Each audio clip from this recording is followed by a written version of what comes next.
Hello दोस्तों, मैं Sachin Patel Sachin nursing education की टीचिंग प्लेटफॉर्म पर आपका स्वागत है।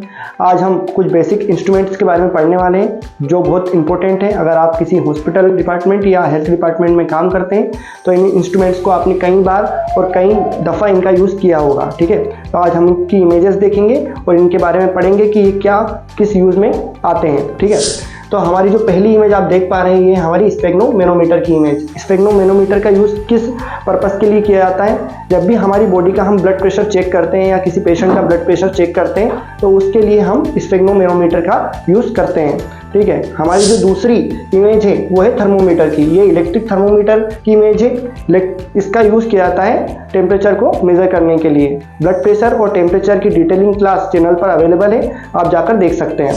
जो हमारी थर्ड इमेज है ये है स्टेथोस्कोप की। स्टेथोस्कोप का यूज़ किया जाता है किसी भी साउंड को सुनने के लिए। हमारी बॉडी में नॉर्मल अबनॉर्मल अगर कोई भी साउंड हमें सुनना होता है तो हम स्टेथोस्कोप का यूज़ करते हैं। जैसे हमारी हार्ट बीट हुई, एब्डोमेन से अगर कोई साउंड आ रहा है, लंग्स से कोई साउंड आ रहा है तो उसको सुनने के लिए हम स्टेथोस्कोप का यूज़ करते हैं। हमारी जो अगली इमेज है वो है ग्लूकोमीटर। ग्लूकोमीटर का यूज़ किया जाता है ब्लड ग्लूकोज लेवल को चेक करने के लिए। शुगर का लेवल चेक करने के लिए हम ग्लूकोमीटर का यूज़ करते हैं। ठीक है, उसके बाद में हमारी जो अगली इमेज है वो है सक्शन मशीन की।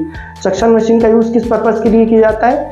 जब भी सर्जरी के दौरान पेशेंट की बॉडी में ब्लड का एक्यूमुलेशन हो जाता है। एक्यूमुलेशन मीन्स ब्लड इकट्ठा हो जाता है। वो ब्लड कहीं भी इकट्ठा हो सकता है, हमारे माउथ में हो सकता है, ट्रेकिया में हो सकता है, स्टोमक में हो सकता है। तो इस मशीन के द्वारा ब्लड को शक किया जाता है। कोई भी फ्लूइड हुआ उसको शक किया जाता है तो सक्शन मशीन का यूज़ किया जाता है।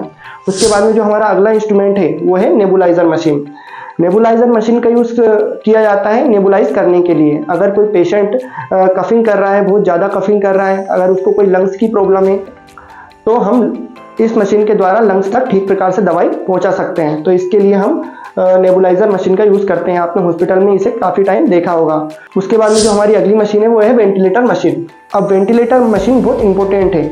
जब भी पेशेंट को ब्रीथिंग लेने में डिफ़िकल्टी होती है, सांस लेने में प्रॉब्लम फील करता है तो हम उसे वेंटिलेट करते हैं, मतलब वेंटिलेटर मशीन पर रख देते हैं। तो वेंटिलेशन मशीन पर रखने से क्या होता है कि उसकी सांस लेने की प्रॉब्लम सॉल्व हो जाती है।